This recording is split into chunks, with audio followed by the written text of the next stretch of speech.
Shri Tuljabhavani complex 1 BHK 2 BHK and shop project by Shri Tuljabhavani developers Gawandiwada opposite Asha park near Bharadnaka Malvan Sindhudurg. आपल्या स्वप्नातील घर प्रत्यक्षात। Contact details for booking.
कुठचे देवस्थानाचं आगमन माऊली देवस्थान आगमन झालेलं आहे। कधी निघालात तुम्ही साळगाववर? 4 वाजता निघालो। आणि आज वस्ती कुठे होती?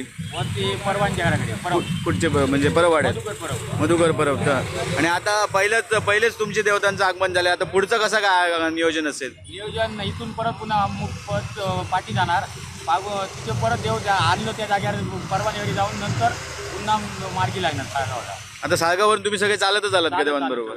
देवतांच्या आगमनाला सुरुवात झालेली आहे। सकाळी 8 पासून महोदय पर्वणी या ठिकाणी सुरुवात झालेली आहे आणि सर्वप्रथम साळगाव येथील ज्या देवता आहेत ग्रामदेवता या ठिकाणी उपस्थित आहेत। यानंतर पुळासच्या या ठिकाणी आपल्याकडे गावकर मंडळ आहेत। आता हे देवता कुठचे आहेत? पुळास। कधी निघालात तुम्ही पुळासवरून? काल निघालात। या पुळासच्या देवतांचं या ठिकाणी आगमन होत आहे।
साळगाव आणि त्यानंतर पुळास येथील ग्रामदेवतांची आगमन आता वेंगुर्ला सागरेश्वर किनारी झालेली आहेत। यानंतर हे समुद्र स्नान करून पुन्हा परतीच्या प्रवासाला निघणार आहेत।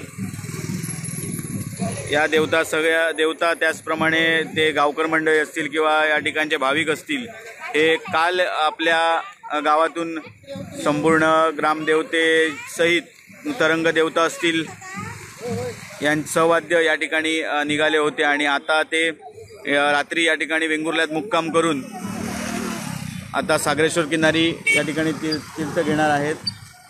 भाविकही मोठ्या प्रमाणात दाखल व्हायला सुरुवात झालेली आहे। आपण या ठिकाणी पाहू शकतात अजूनही वेंगुर्ल्याचे ग्रामदैवत रामेश्वर असतील किंवा सातेरी या ठिकाणी दाखल होणार आहेत तरंग देवतांसहित। यानंतर अजूनही बऱ्याचशा गावांतील देवता या ठिकाणी उपस्थित राहणार आहेत।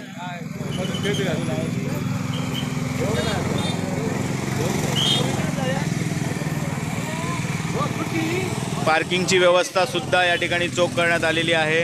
वाहतूक पोलीस प्रशासनाच्या वतीने सुद्धा कोणत्याही प्रकारची वाहतूक कोंडी होऊ नये यासाठी चोख बंदोबस्त ठेवण्यात आलेला आहे. आमचे दिवसभरातले सर्व अपडेट्स, ताज्या घडामोडी आणि थेट लाईव्ह पाहण्यासाठी सबस्क्राईब करा, लाईक करा कोकणचं नंबर 1 महा चॅनल कोकण 7 लाईव्हचं YouTube चॅनल.